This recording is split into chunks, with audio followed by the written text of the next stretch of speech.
How can I be an inspiration for my kids? I just love your questions. Thank you for that. Well, first, kids learn from actions, not from what we say. Even though we might say big things, big promises, you need to be happy all the time, but then they see us struggling. We want you to work in something that you're good at, but they see us going to work at something that we hate. So they learn from our actions. First, remember that.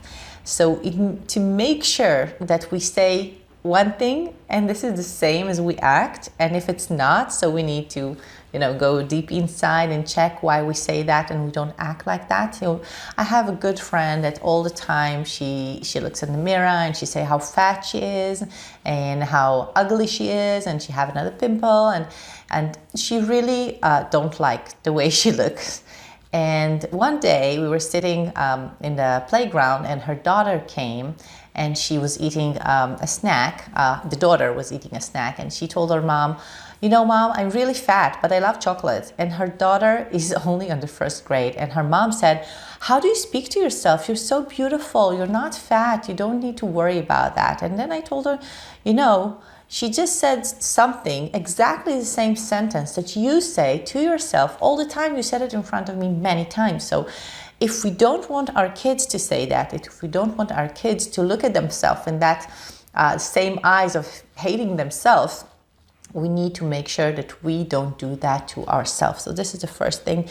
They just get it. They get how we act. They get not the words. They sense what we feel. So this is the one thing. The second thing is to really live our values.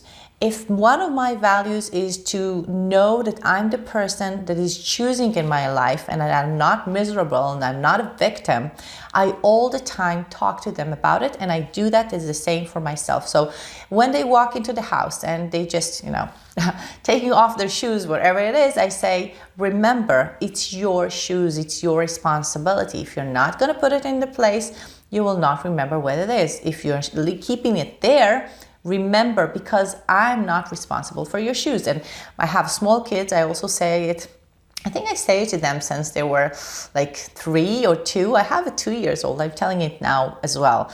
Remember where you put your shoes. If you put it in the right place, it will be there. So I talk to them all the time about responsibility. Is one of my core values for me. So I talk to them about it all the time. Choosing. I tell them all the time, you choose how to understand a situation where they have a fight with their friend or with their sister. You choose if to be insulted or not. You choose that. So I keep on telling them that. I tell them to feel loved. They can feel happy. You can feel brave. If someone said something to them and they feel insulted, it's okay to cry, but at the same time, make sure you're not overreacting. So it's something that we talk about it and we also show them. So this is important. Listen, when I have something going on in my personal life, it can be with a friend. Not so long ago, I had a discussion with a friend and I felt that she doesn't hear me, and I was very insulted by that. And I told my daughter about it and I shared it with her, not because I needed her help, because I wanted to show her how I'm going to deal with it. And I talked to her about it and I asked her, what do you think I should do? And we discussed about it, and then I told her what I think I should do. And after I did it, I came back to her and I told her the result of what I did. And so I showed her how I deal with it. And I also showed her that it happens also when you're immature, because sometimes, what can I do? You can go to a work and to have someone there that's just, it's not a match. And you have to deal with it, okay? You're not everyone gonna love you. You're not gonna love everyone around you. But you need to find a way to work things out, because this is life. So I give them the tools by showing them. And one last thing, sometimes we do a mistake. Sometimes we do a mistake. And when we do that, we need to come back to our kids and apologize and remind them that we are human.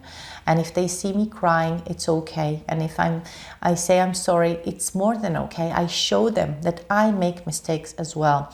So this is how I live my life. This is how I raise my kids, making sure that they don't see me as a perfect mom, but they see me as truly who I am. and just being real with them and honest. This was just one of the most burning questions mom like you are asking right now. We collected the top 11 ones, the questions our followers keep asking us, and created a free PDF just for you. Click the link below and get it now for free.